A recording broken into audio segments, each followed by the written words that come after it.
E aí, Malu? Mari? Beleza? Tá me ouvindo, Malu? Me ouves bem? Senhorita Trovão, que saudades! Vocês me ouvem bem? Manda um. Yeah, sim, eu ouço. Boa. Senhorita Lima, Gisele Lima. Lá da gloriosa Eache. Muito bem-vinda. Boa, Mari. Então, né? De repente caiu esse efeito aqui. Eu vou. Boatos que essa live vai botar a galera no vestibular, certeza. Opa, chegou aqui meu parceiro, Pedro Melo, para quem eu vou fazer o convite. Letícia, senhorita Petro, saudades. Quanto tempo, Gabi? Oi! E aí, Pedrão? Pedrão, tem que E aí, meu ficar amigo? tem que ficar na vertical esse celular aí, hein? Assim? Pronto. Espera aí. Isso. A gente. Isso, eu tenho uma ideia. Espera aí que a gente resolve. Eu vou. Vamos lá. A gente tem que Lara! usar. Espera aí, tem que usar a tecnologia a nosso Ô, favor. louco, Não é uma Pedrão. metralhadora, tá? Isso aqui não é uma É um, é, metralhadora. é um guarda-chuva. Também não é um guarda-chuva. Isso aqui é um pedestal, né? Acabou. Agora essas coisas viraram recurso didático, né? Agora Boa. essas coisas viraram Lara, acabei de tempos te dar de. oi com um coraçãozinho aqui, Lara. Enquanto você arruma aí, Pedrão, eu vou acolhendo a galera. Deixa de ser irônico, rapaz, debochando do seu amigo velho aqui. Ó, Boa, Pedrão. Pedrão agora, completamente. comprei até um pedestal agora. Pedrão completamente tecnológico. Bom, Isso galera, aqui é um enquanto o Pedro arruma aí, isso aqui é um recurso didático. enquanto o Pedro arruma as tralhas dele ali, olha a senhorita Hansen, que saudades. Pelé. A gente vai falar hoje do Gregório de Matos. Vários é do meu coração, que saudades, que falta que faz a sala de aula. Doideira isso. Mas a gente resolveu aí por boa Pelé. A gente resolveu a convite do Pedrão, né, que deu essa ideia de a gente fazer as lives sobre os livros da FUVEST. E para que a gente, dado o pouco tempo que nós tivemos de preparação no que diz respeito a questões tecnológicas, a gente vai ficar só pelo Instagram por enquanto. Quem sabe aí durante o andamento das lives a gente migre também para o YouTube de maneira concomitante, conseguindo fazer alguma apresentação por lá. Mas por enquanto é aqui. E o que a gente vai falar hoje? Bom, a gente vai falar um pouco da estrutura do livro, que como vocês sabem está dividido em poesias de circunstâncias, né, ou de circunstância, poesia amorosa, né, também erótico e irônica, religiosa e encomiástica, que é uma poesia de elogio. O Pedrão Você sabe que isso selecionou... é papo, né? Isso. Pronto. O Pedrão selecionou 8 poemas para a gente falar aqui. Quero destacar o seguinte, antes, agora que o Pedrão está conseguindo colocar as coisas O Pedrão é um dinossauro, né? na Então, assim, o vertical. Pedrão. O Pedrão, que está ali naquele quadrinho de pertence e não pertence, ele é professor de língua portuguesa. O livro é do Gregório de Matos, Camis. A gente vai seguir, nesses 9 dias de live, a gente vai seguir a estrutura lá, a lista da FUVEST no site. Tá? Então, hoje Gregório de Matos, depois Quincas Borbas, e depois a gente vai seguir lá também, passar por Mayombe e terminar com 9 noites. Outra coisa, o que eu quero destacar aqui? O currículo do Pedrão rapidamente. Pedrão é professor de língua portuguesa há mais de 20 anos já, Pedrão? Eu comecei meio precoce, né? Eu entrei na Faculdade de Letras com 19 anos, em 1996, quer dizer, estou com 43 agora, né? Eu sou 3 anos, ressalte-se, né? Eu pareço que sou muito mais velho do que o Nori, né? Porque eu estou acabado, mas eu sou 3 anos só mais velho que ele, né? Quer dizer, eu estou acabado. Ele não, ele continua novo aí, né? Eu envelheci rápido. Comecei a dar aula com 19 anos em 1996, no primeiro ano da Faculdade de Letras. Fui ser substituto, essas coisas no Estado. E aí fiquei professor do Estado bastante tempo. Fui efetivo do Estado, Professor, né? Professor da rede municipal também, né, Pedrão? Hã? Professor efetivo da rede municipal de São Paulo, que é um concurso que não é para tudo isso qualquer é pretérito. né? Hoje está na rede particular de ensino, já foi professor também de universidade pública lá no Paraná.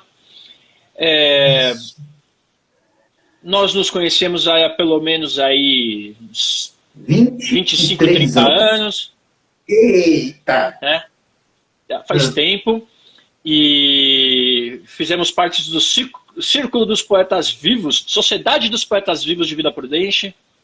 Meu Deus! Você foi lembrar disso, hein? É um cara que sabe. O Pedrão é um cara que sabe muito de poesia, é poeta. O Pedro é um exímio sonetista também. Conhece tudo dessa forma fixa. Você não fala disso.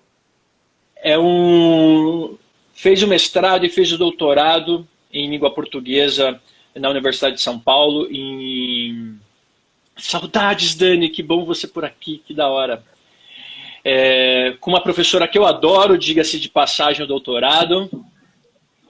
Uma professora do meu coração, a Elis. E é isso, né, Pedrão? Doutor em Filologia e Língua Portuguesa, sabe tudo do vernáculo. E ainda manja bastante, mas muito mesmo, de literatura. O Pedrão, para mim, é uma referência na profissão e é alguém em quem eu me espelho muito para seguir adiante aí com todas as dificuldades que a gente tem nesse caminho. E que me deixa muito contente hoje, pela primeira vez, a gente fazer alguma coisa juntos. Ele já trabalhou no ENIAC, assim como eu, também trabalha na rede particular de Guarulhos, ainda hoje, assim como eu também. Trabalho, né? Eu sou professor em Guarulhos, eu dou aula no Colégio Marconi agora, né? Fui professor do Júlio Mesquita também. Atualmente eu dou aula no Marconi, lá em Guarulhos, Unidade de Flórida. Em Santos é Coque. Em Santos, Coque. Isso. Maravilha. Estou no Coque de Santos. Não sei se tem algum aluno meu do Coque aí, que eu falei para eles, né, que está aqui da live hoje, publiquei, mas às vezes o horário, né, pode não favorecê-los, né? Mas tem alunos do Coque de Santos, e do Marconi, né, de Guarulhos, lá do Flórida. Porque tem vários Marconi, né? O Marconi tem 7 unidades em Guarulhos. É o Marconi Flórida, lá sentido SECAP. Pedrão, a gente tem... O Instagram permite para nós, né, cede para a gente 1 hora apenas de live. Tem gente fazendo pergunta aqui? Tem gente querendo saber por que você optou por letras. Pois então, eu queria ser professor, né? Gostava de português, era um menininho assim, eu era um menininho com jeito de nerd, né? Era gordinho, bom, gordo sempre fui, né? Era gordo, usava óculos, tinha jeito de nerd, então eu queria ser professor, né? Aí eu tinha dúvida de fazer letras ou história, eu amava as duas matérias, amava português e amava história. E aí acabei de fazer letras, né? Fiz na minha cidade natal, em Santo André, na Fundação Santo André, mas só depois, mais tarde, que eu comecei a doutorado, fui fazer na USP, né? Mas é isso aí, né? Acabei sendo professor. Podia ser professor de história hoje, né? Não tivesse optado por fazer letras. Eu gostava das duas matérias, assim, tanto que, às vezes, na aula de literatura, eu dou aula de literatura, né? Às vezes, na aula de literatura, eu começo a falar de algum aspecto histórico daquele período, às vezes acabo deixando a literatura meio de lado, eu preciso me frear, né? Quer dizer, eu gosto muito das duas matérias ainda. Mas é isso aí, né? E o Gregório é legal, porque a gente também fala de história, né? Do século XVII, barroco. Depois século XVII, União Ibérica. Período da União Ibérica, né? Período da União Ibérica.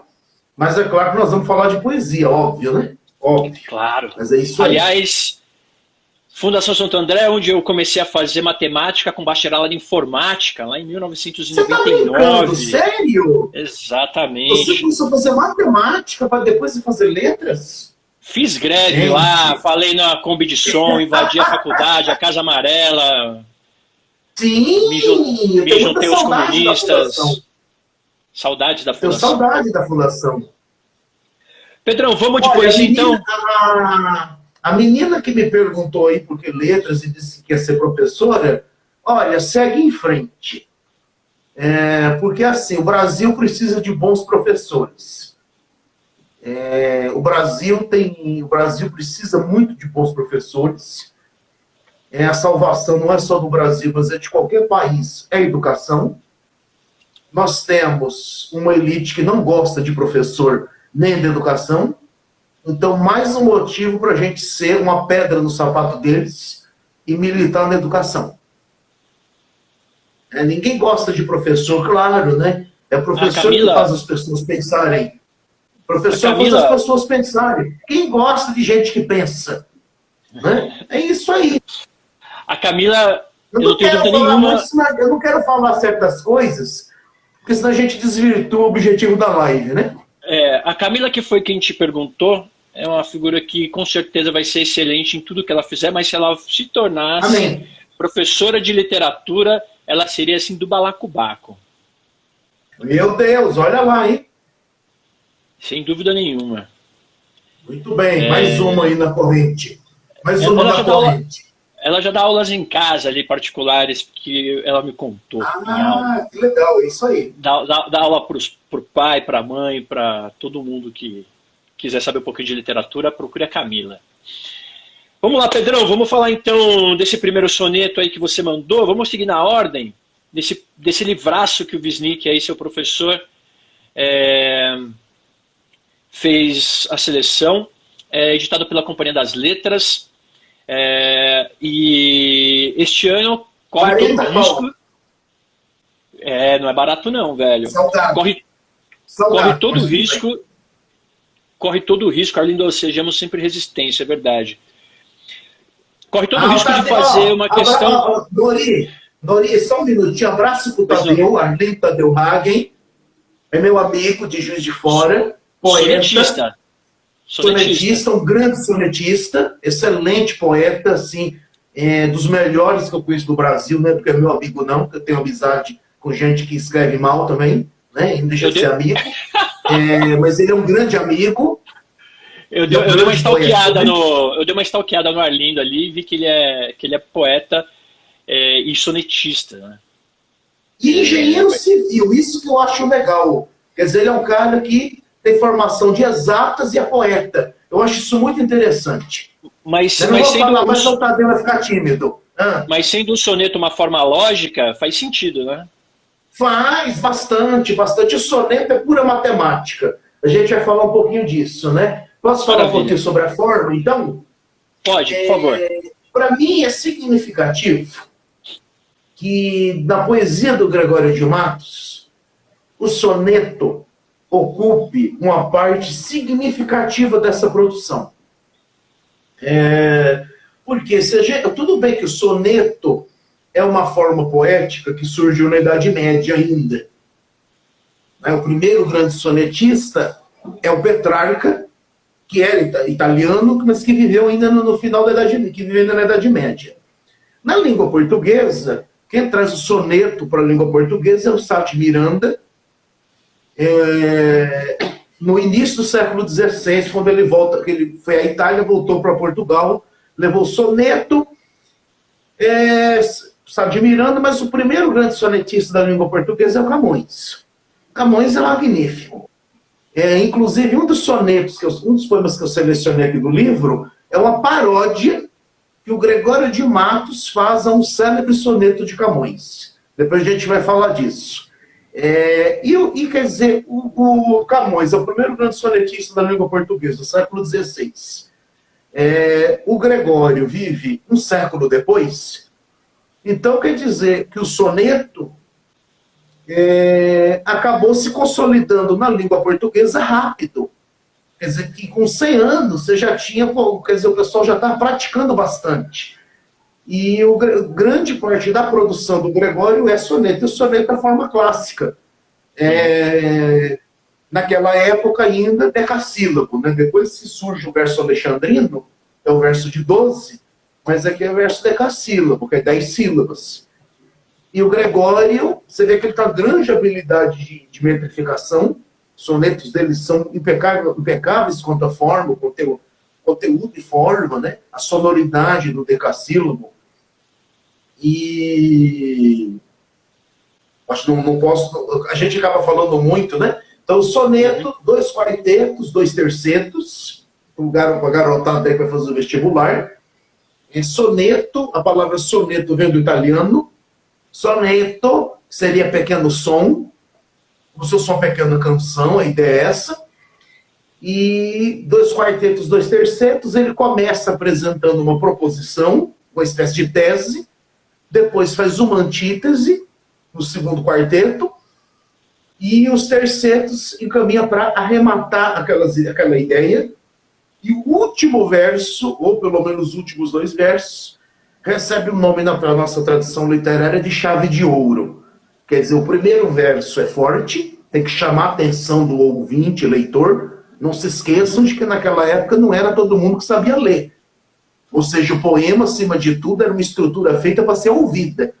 Então, quer dizer, se você, vamos imaginar o Norival, um poeta lá no século XVII. Quer dizer, ele sabe que a maioria das pessoas não vai ler o que ele escreve, elas vão ouvir o que ele escreve. E aí, quer dizer, ele tem que chamar a atenção. Aí chegamos no Gregório, nesse soneto aqui na primeira parte, que eu separei, está falando, descreve o que era naquele tempo a cidade da Bahia, não é isso? Isso, a cada canto um grande conselheiro. Pois que nos quer governar cabana e vinha. Adotando aqui a divisão do Wisnik de poesia de circunstância. Ele divide o livro, né? Primeiro, poesia de circunstância. Quer dizer, o que é poesia de circunstância? É aquela poesia que é feita num determinado momento, o que nós chamamos na linguística de ancoragem enunciativa. Quer dizer, o poema tem assim, ele é ancorado na enunciação. Ele está ligado ao momento da sua produção. Então ele pega um fato qualquer, acontece, e aquilo serve de motivo para ele escrever. E aí, nesse poema aqui, nesse soneto, outra coisa que é interessante lembrar é que os poemas barrocos têm títulos grandes. Tá? Geralmente eles colocam... Às vezes o Sérgio, que é meu amigo que estou na USP também, Sérgio Ferreira, ele diz que no barroco, às vezes, o título é maior que o poema. Claro, é um hipérbole, né? Mas vale, ó. Descreve o que era naquele tempo a cidade da Bahia. A cidade da Bahia aqui, gente, ressalte-se, né? A cidade da Bahia é Salvador. E naquela época, a cidade tinha o mesmo nome do estado, né? Que era a capital do Brasil. Acho que vocês lembram disso, né? Quer dizer, Salvador era uma cidade importante, capital do Brasil, e chamava Cidade da Bahia. A cada canto um grande conselheiro que nos quer governar cabana e vinha. Não sabem governar a sua cozinha e podem governar o mundo inteiro. Em cada porta um bem frequente olheiro que a vida do vizinho e da vizinha pesquisa, escuta, espreita e esquadrinha para o levar à praça e ao terreiro. Isso aqui é ótimo, né? Atemporal. Muitos mulatos desavergonhados, bom, aqui um pequeno ranço racista do Gregório, né? Mas como era típico da época, né? Era racista, claro, né? Trazido sobre os pés os homens nobres, posta nas palmas toda a picardia. Estupendas usuras dos mercados, todos os que não furtam muito pobres. E eis aqui a cidade da Bahia. Quer dizer, nesse poema, ele faz uma descrição do que era Salvador da sua época. Então ele quer dizer que é um bando de gente desocupada, resumindo, né?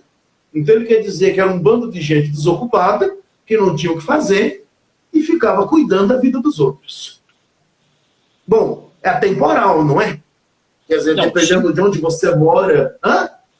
Não, sem dúvida, né? Isso eu acho que não precisa nem depender de lugar nenhum. A gente sempre tem alguém desses por perto. Às vezes, somos nós mesmos. Ah, pois é.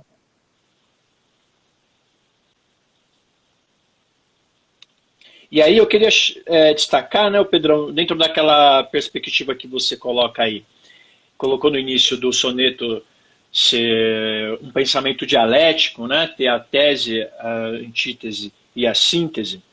E a gente também percebeu o seguinte, que isso vem lá desde o Francisco Petrarca, né, no final do século XIV. Isso. Ele queria buscar isso como os classicistas, né, queriam buscar ali na época do Renascimento essa origem lá no pensamento grego, por isso essa perspectiva dialética. E aí esse poema que você deu para a gente nota que os quartetos têm uma combinação rímica, né? Nesse caso aí é AB, BA, e depois os tercetos a gente percebe que vai para CDE e CDE, o que deixa muito claro essa divisão, né, lógica que a gente estava comentando, que os tercetos sempre mudam também o par de rimas, e que para a gente às vezes ver esse par de rimas completas, a gente precisa ir até o último verso, né? Então, para o estudante, para o vestibulando, perceber que essa questão de AB, BA, CDE aí, não é apenas, não é exclusivamente um capricho nosso em sala de aula, ou uma informação inútil que ainda bem não é mais cobrada, né, de maneira burra no vestibular, né, de maneira decorada e decorativa no vestibular, mas que serve para sinalizar essa divisão, como os dois quartetos são uma parte do poema e os dois tercetos caminham para uma outra parte. Muitas vezes, até por uma certa reviravolta da ideia, já que não raro a gente vai perceber que vai aparecer uma conjunção adversativa ali, um mas, alguma coisa que vai introduzir, né, essa parte dialética, essa divisão. Nesse caso aqui, ele vai até o final detonando, né? Ele vai até o final fazendo comentários sobre todas as figuras, ou parte das figuras ali que ele pôde enxergar, que causam esse ambiente corrupto da Bahia, né, daquela época. Não é isso? Posso só fazer uma observação? Por favor. Esse poema é satírico, né? Então a gente tem que lembrar que a sátira é uma categoria do humor, né? Lembrando que a sátira não é, às vezes a gente fala assim, fazer crítica, né? A sátira, a crítica. Mas não é, no caso, não é simplesmente que você está fazendo uma crítica, uma coisa que você acha errado. A crítica também pode ser conservadora. Quer dizer, a crítica, o humor como um sentimento de superioridade. Olha, eu me acho melhor do que eles. Eu não sou assim, então eu estou rindo do outro porque eu me considero melhor que o outro. Então a sátira do Gregório não é assim uma sátira libertadora, se a gente fosse pensar assim uma perspectiva mais nova, né? Não é assim um texto, olha, eu estou rindo das mazelas da sociedade, né? Quer dizer, eu estou debochando dos outros porque eu me sinto também melhor do que eles. Eu quero regular os costumes. Então eu estou rindo daquele cara que é desavergonhado porque ele devia ter vergonha. É um pouco essa a perspectiva do Gregório. Justo ele, né? Pois é. Então, vamos lembrar que o Gregório poderia ter sido padre se quisesse, né? Ele teve uma formação eclesiástica e optou por não, né? Então, de uma maneira ou de outra, esse moralismo cristão está muito introjetado nele, né? Como no Ocidente. Lembrando do apelido dele, né? Nós não falamos do apelido dele, né? Boca do Inferno. boca do inferno, ou boca de brasa, né?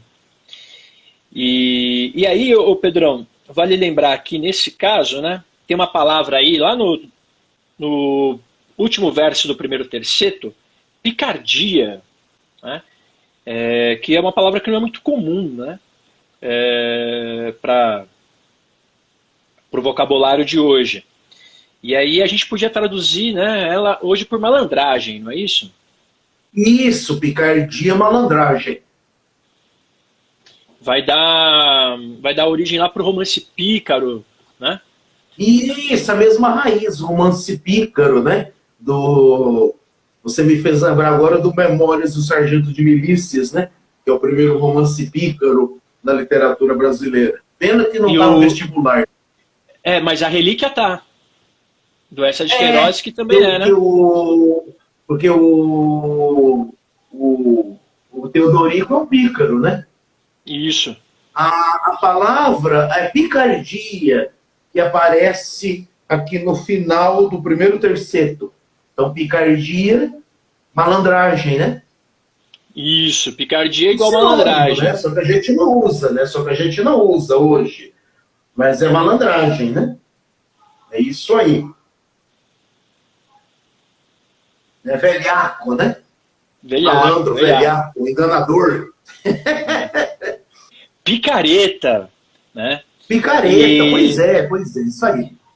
E o lance das usuras no mercado também, né? Estupendas usuras no mercado, todos os que não furtam muito pobres. Eis aqui a cidade da Bahia. Prestar dinheiro a juros. Isso. E aí eu queria lembrar... Agiotagem. Isso, agiotagem. E aí tem um detalhe que é muito legal nesse final. Todos os que não furtam muito pobres. Eis aqui a cidade da Bahia. Ou seja, se você não se envolver de uma maneira malandra com tudo isso, se você não entrar na malandragem, você está fora, você acaba se dando mal, você vai ficar para trás. De certa forma, me ecoa aqui, sussurra ao meu ouvido, ao vencedor as batatas, a lei do mais forte, né? Essa lei do cão que está implantado neste país desde que os portugueses por cá desembarcaram, né, há 520 anos, e que por acaso amanhã a gente pode falar mais. Né? Estou destacando isso, Pedrão, porque de repente pode haver alguma questão intertextual com isso. É importante a gente enxergar essas outras coisas também nessas outras obras, e também lembrar que pode ter questões intertextuais com Claro Enigma, que volta a ter poema clássico e com tons barrocos, né, também. Sim. Então, fica bastante atento entre Claro Enigma, do qual nós falaremos quarta-feira. Exato. Mais você do que eu, né? A gente divide. Vamos para um próximo, então, Pedrão? Se ninguém tiver pergunta aí sobre esse. Senão o tempo não permite, né? Vamos lá. Isso. Página 166 aqui na minha versão do livro. Isso, depois. Mas isso aqui a gente vai falar rápido, porque ele caiu na FUVEST esse ano. Então, quer dizer, o risco, então possivelmente ele não vai cair de novo, né? Então a gente imagina o que cai um ano não vai cair no outro, né?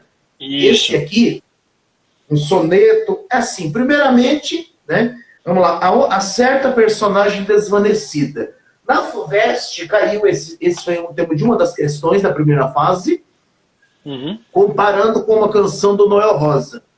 Então isso que o Nori acabou de falar é legal, né? Então a FUVEST vai fazer muito isso, comparação entre textos. Por isso que o pessoal lê resumo, por isso que quem lê resumo se dá mal, né? Não forma repertório. Então, a certa personagem desvanecida. O título desse, A Certa Personagem Desvanecida. Esse é o título. Página 166. Um soneto começa em vosso gabo. Contemos essa regra por primeira. Já lá vão duas. E essa é a terceira. Já esse quartetinho está no cabo. Legal. É um soneto metalinguístico. Então, é interessante. Abro um parêntese aqui para vocês pensarem na parte de português também. Porque às vezes você vai ter questão que vai abordar gramática com literatura, interpretação, né? quer dizer, funções da linguagem. Então, isso aqui você tem que pensar, função metalinguagem. Quer dizer, as funções da linguagem que a gente fala tanto, olha, função referencial, função fática, apelativa, isso aqui é função metalinguística. Quer dizer, ele usa. O que é metalinguagem, gente? Metalinguagem é quando eu uso a linguagem para falar dela própria. Então você tem um filme, igual Cine Paradiso, lindo, maravilhoso, se alguém já assistiu, recomendo. Um filme em que os personagens estão no cinema, por exemplo, né? Quer dizer, um filme que ele é ambientado no cinema. Uma canção que fala da canção. Aqui ele usa a metalinguagem. É um soneto em que ele fala da técnica do soneto. Daí ele usa essas expressões. Este quartetinho está no cabo. Atenção aqui para o uso do diminutivo. Né? O sufixo de diminutivo. Quartetinho. Isso aqui não é por acaso, tá? Tem que prestar atenção no poema. Às vezes ele dá uma piscadinha para você e você não percebe a piscadinha malandra dele. O poema tem picardia aí, ó. Na quinta, torce agora a porca o rabo.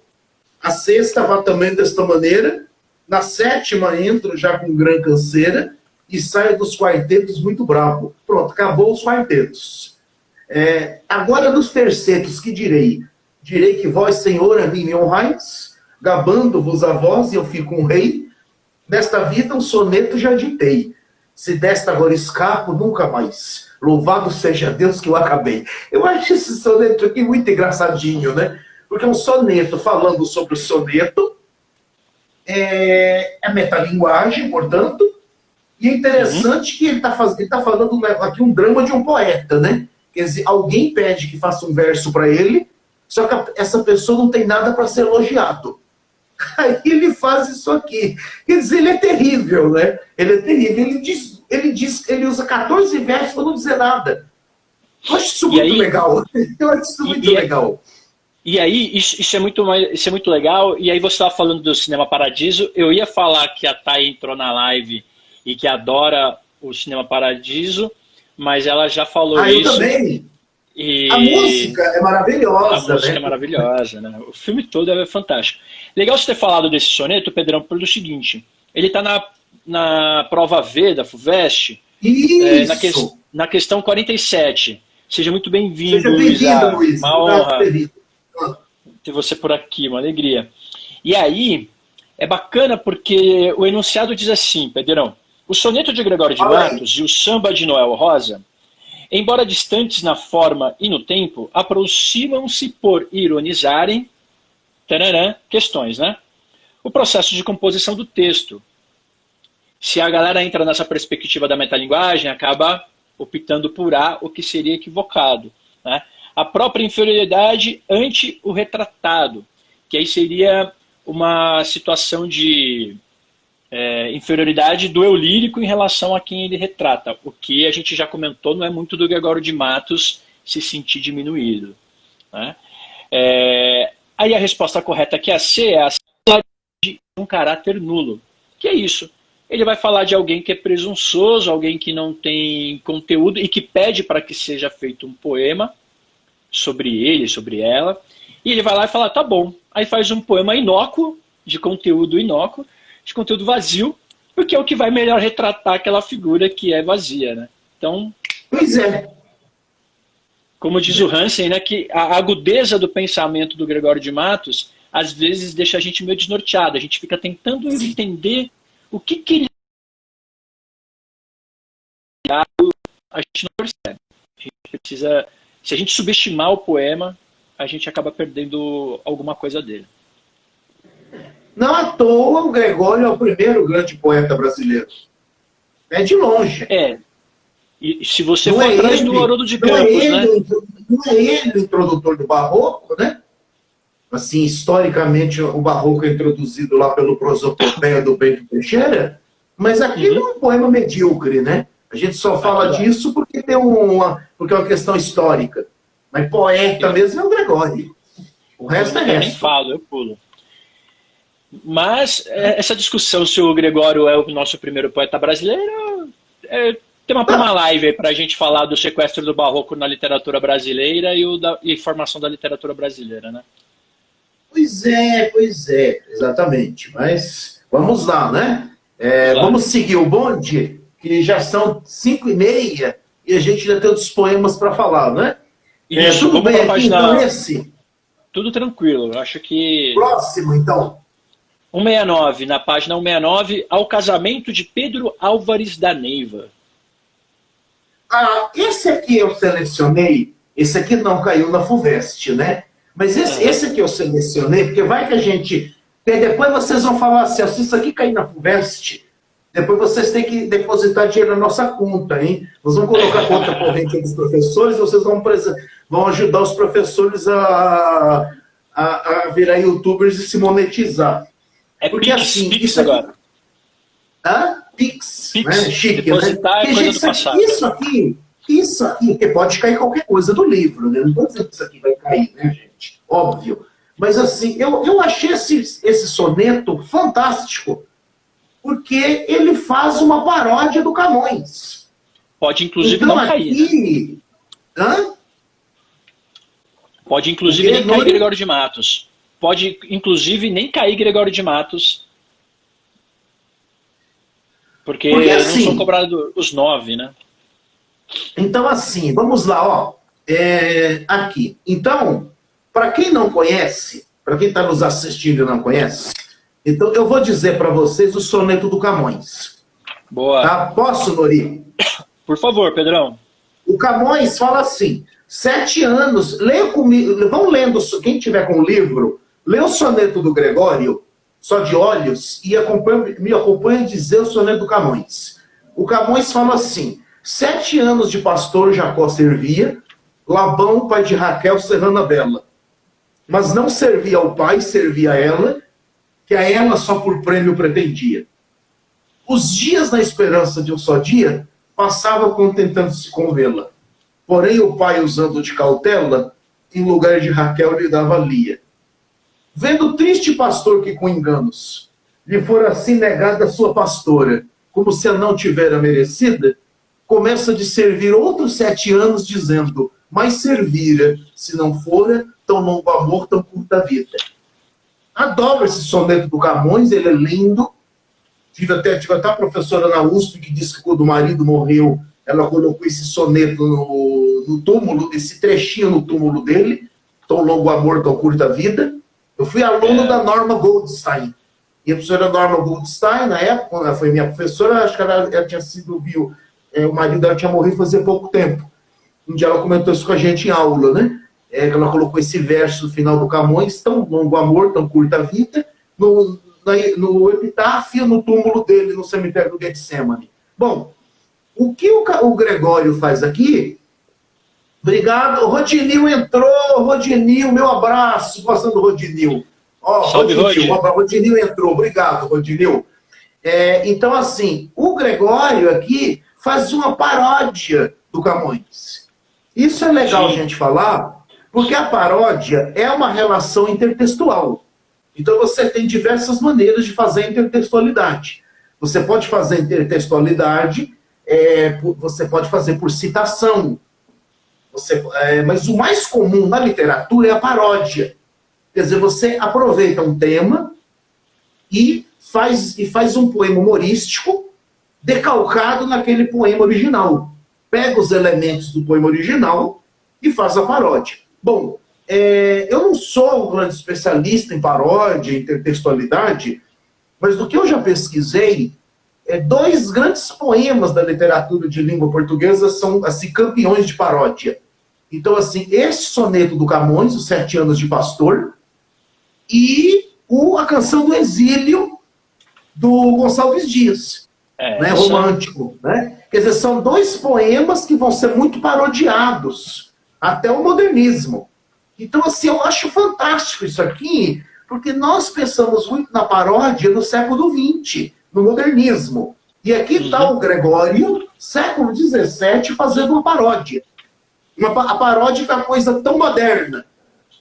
Né? Talvez o Norei, que é filósofo, né? Ele fez mestrado, talvez tenha mais coisa a falar sobre isso. Mas eu acho isso muito legal. Aí o que é que o Gregório faz? Ele pega a estrutura do soneto do Camões e faz a estrutura da paródia. Ele diz: 7 anos a nobreza da Bahia servia a uma pastora indiana bela. Porém, servia a Índia e não a ela, e a Índia só por prêmio pretendia. Ele usa as mesmas rimas do soneto do Camões. Ele usa as mesmas rimas. Além do fraseado, ele usa também as mesmas rimas. 1000 dias na esperança de um só dia, passava contentando-se com vê-lo. O verso é igual. Mas Frei Tomás, usando de cautela, deu-lhe o vilão, quitou-lhe a fidalguia. Vendo o Brasil, que por tão sujos modos, se lhe usurpar a sua dona Elvira, quase a golpes de um maço e de uma goiva, logo se arrependeram de amar todos. E qualquer mais amara, se não vira, para tão limpo amor, tão suja noiva. Eu acho barato isso aqui, né? Mas é moralizante também, né? Quer dizer, então, supostamente, o cara casou com uma mulher que era de má reputação. Suponho que o soneto que vem depois, que eu não selecionei, seja com o mesmo tema. Depois o Gregório vai dizer assim, o poema seguinte: ao casamento de certo advogado com a moça mal reputada. Quer dizer, se for o mesmo evento, está tudo explicado, né? Quer dizer, é moralizante, né? Uma sátira moralizante, mordaz, né? Quer dizer, o cara casou com uma mulher que era de má reputação. Quer dizer, aí o Gregório faz uma paródia do Camões. Eu acho isso aí um barato, sabe? Eu acho isso muito legal. Vale dizer aí, Pedrão, né?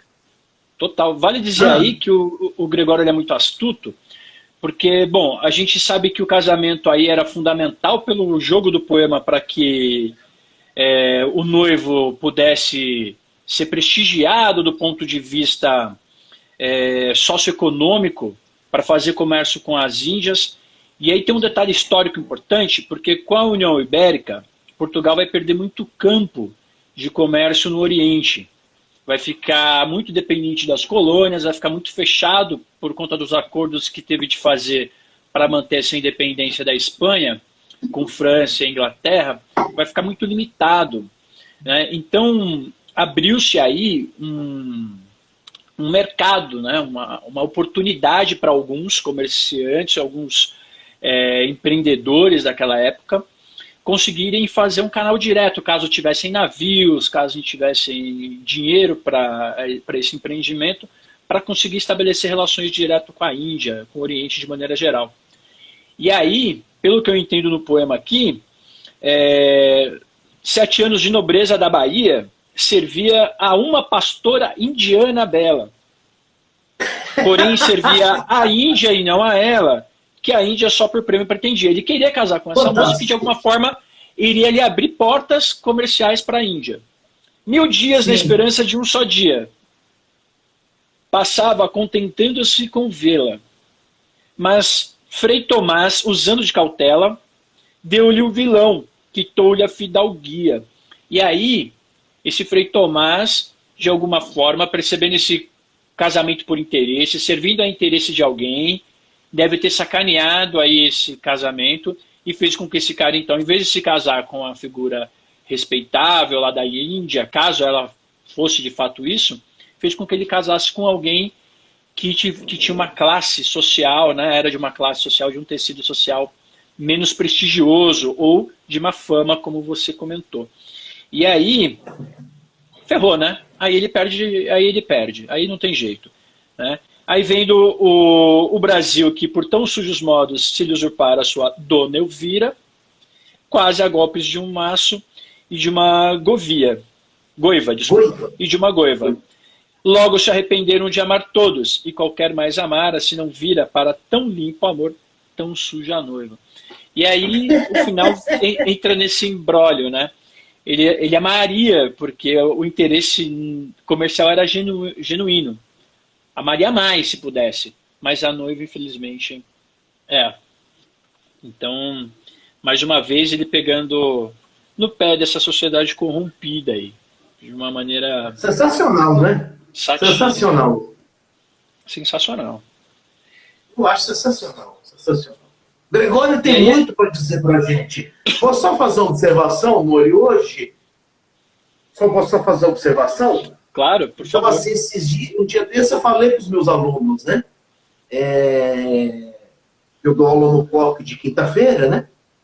E um dia eu estava falando com meus alunos lá no COC, né? Que a literatura, às vezes, se a literatura, se um texto literário perder ele perder a atualidade, então ele quer dizer que ele não é um bom texto literário. O texto literário tem que ser atemporal, né? Então, por que a gente ainda hoje lê Shakespeare? Por que a gente hoje ainda lê Cervantes? Então, é a temporalidade. Isso aqui é atemporal, né? Tem essas relações de interesse, né?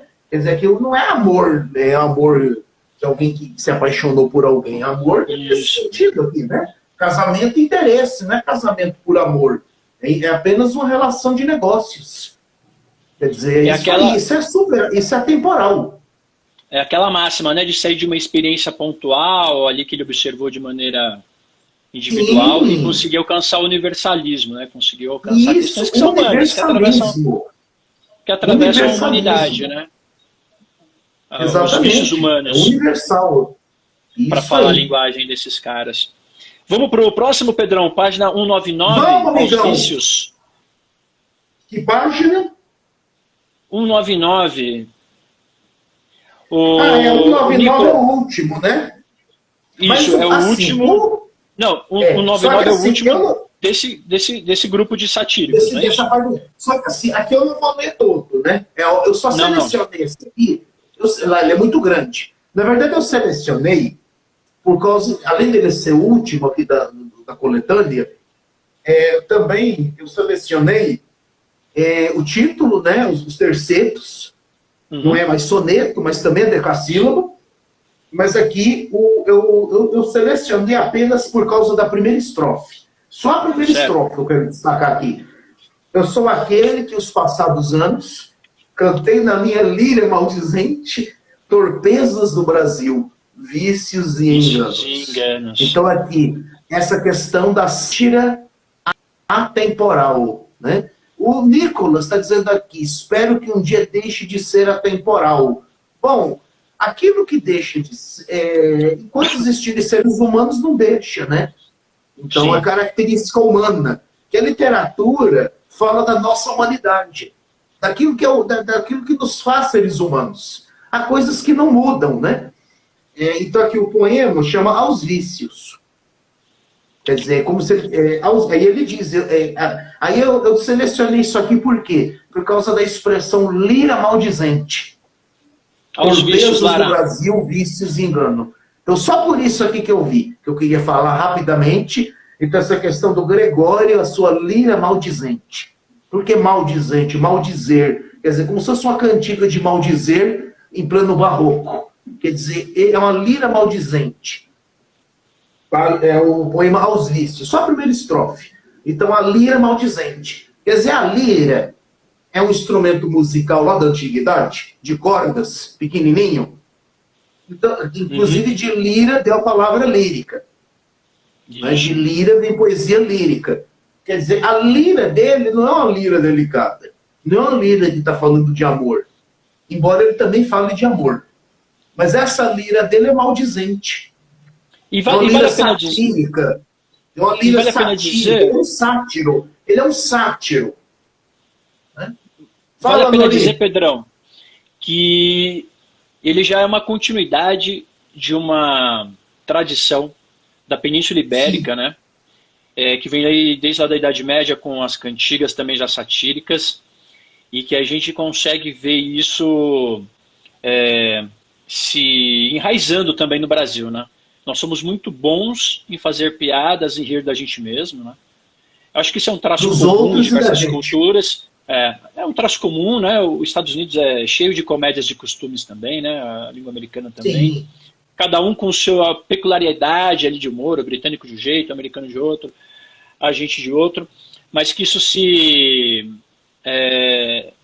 mantém vivo do ponto de vista, inclusive, medieval mesmo, né? Com o cordel, que a gente consegue fazer coisas maravilhosas e satíricas a partir do cordel. No teatro vai ter o Gil Vicente também fazendo isso, né? Com a ideia de que rindo se corrigem os costumes. A gente tem hoje expoentes interessantíssimos, né, com os humoristas aí do stand-up, também o Porta dos Fundos, Parafernália, uma série de pessoas que usam, né, o nosso cotidiano para como fazer material, sátira. como material para fazer sátira. Sempre na esperança de que, ao rir daquilo, a gente consiga perceber as contradições, os problemas, as questões, e, quiçá, refletir sobre o assunto, pelo menos, né? Despertar para o assunto. Mas aí também já é outra história, né? Aí a gente segue o bonde. Vamos para o próximo, então, Pedrão? Noriz, será que a gente vai conseguir ler todos que separou? Mas vamos lá. Todos, vamos correr, todos eu acho que né? não. Mas vamos Vamos então para página 216. A outra parte do livro, bom, eu não vou falar da outra parte que a gente não precisa. Só um detalhe para quem estiver nos assistindo, né? Aí ele fala poesia de circunstância encomiástica. Isso aqui eu não vou falar de nenhum. Encomiástico é de elogio.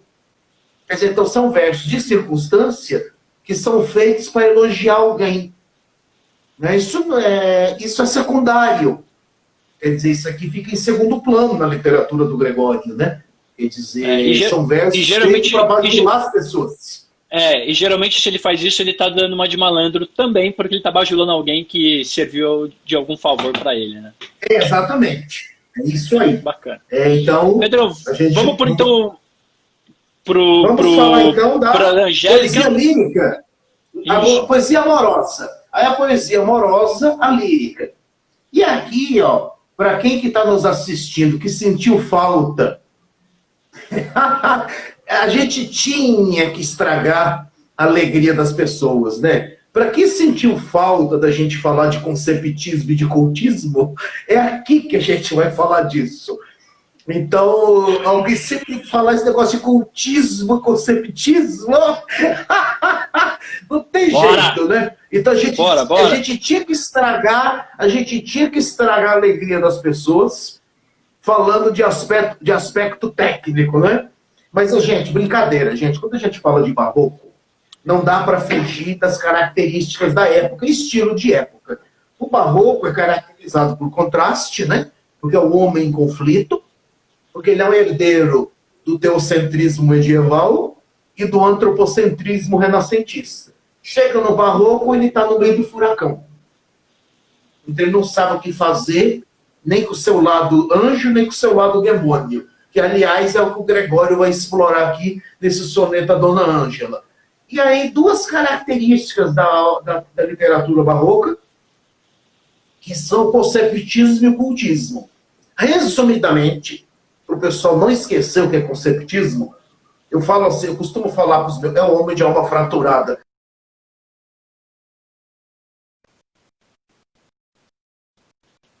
E, assim, o que eu costumo dizer para os meus alunos? Gente, conceptismo, pensa na argumentação, na dissertação que você estudou para fazer a redação para o vestibular. Quer dizer, nós herdamos o modelo, esse modelo que nós temos de redação é o modelo da retórica clássica dos jesuítas, que é o modelo da disseminação e recolha. E isso é o conceptismo. O que é disseminação e recolha? Então você apresenta o tema, lança uma tese, argumenta em cima desse tema, dessa tese que você levantou, e conclui o seu texto. Isso é argumentação. É o princípio da argumentação. É o que você vai fazer no vestibular na redação da FUVEST. Você, no primeiro parágrafo, você faz a introdução, apresenta uma tese, vai usar o desenvolvimento para discutir essa tese, e vai no último parágrafo, você vai concluir. Isso é o conceptismo barroco. Esse jogo de ideias. E o cultismo é um jogo de palavras. Então, no conceptismo, você faz o raciocínio retórico, e no cultismo você faz jogo de palavras. Os barrocos vão adorar fazer essas coisas. Que é o que o Gregório faz, esse soneto aqui, que eu selecionei, que é o soneto que ele faz para Dona Ângela Paredes. E ela aparece em vários poemas, então dá para se perceber que era uma dona casada, né? Ele está fazendo mulher casada. Rompe o poeta com a primeira impaciência, querendo declarar-se e temendo perder por ousado. Anjo no nome, angélica na cara. Isso é ser flor e anjo juntamente. Ser angélica flor, anjo florente, em quem, se não em vós, se uniformara. Quem vira uma tal flor, que a não cortara, de verde pé de ramo florescente. E quem um anjo vira tão luzente, que por seu Deus o não idolatrara, sois, pois, se, pois, como anjos sois dos meus altares, fores o meu custódio e a minha guarda, livrara eu de diabólicos azares. Mas vejo que por bela e por galharda, posto que os anjos nunca dão pesares, sois anjo que me tenta e não me guarda. Então isso aqui, eu selecionei esse, porque é típico mesmo, isso aqui é o exemplo perfeito e acabado da poesia barroca. Então ele trabalha com contraste, quer dizer, é uma poesia lírica feita para uma mulher, a dona Ângela, e aí ele já utiliza a etimologia do nome dela, que Ângela vem do grego, ângelos, que é a mesma raiz da palavra anjo. Então ele usa, que em grego significa mensageiro, né? O anjo é o mensageiro de Deus lá na Bíblia. Então, assim, ela é anjo. Então é anja, é o nome dela. E ele usa o nome dela como motivo para fazer o poema. Ela é Ângela e Angélica. E é um anjo. Só que é um anjo que, em vez de guardá-lo, quer dizer, de protegê-lo, ser o seu custódio, ela o tenta. Quer dizer, ela o seduz. E ele vai trabalhar com esse contraste aqui, que é típico da poesia barroca. Gente, já são 5h54. Uau! Pedrão, Dá tempo pra falar muito não, hein? O seguinte, assim que fechar essa daqui, eu vou abrir mais uma para a gente terminar, poder falar um pouco mais do barroco com calma, porque eu acho que é uma parte importante que a gente não pode negligenciar. E a gente começa com outra, e aí a gente vai ter um pouquinho mais de tempo, a gente avança mais uns 20 minutinhos na segunda, meia hora no máximo, e termina, beleza? Quero destacar nesse poema que você colocou para a gente aí, que está na página 216, para quem tem o livro. Quem não tem o livro e quiser procurar, nos destaques do meu stories aqui no meu perfil, tem todos os poemas que a gente vai trabalhar, já trabalhou e ainda vai trabalhar. E também, quem quiser buscar na internet, é só digitar lá no Google o primeiro... Sim, eu vou salvar, Camila, fica tranquila. E é só digitar lá no o primeiro verso, né? Anjo no nome, angélica na cara. E aí eu quero destacar duas coisas, né? A parte tangível e intangível que ele coloca no primeiro verso. O nome, que é esse aspecto simbólico, né? Que vai refletir no físico, no rosto dela. Né? Ela tem o rosto de anjo e o nome de anjo. Então, forma e conteúdo, né? Se consubstanciam aí.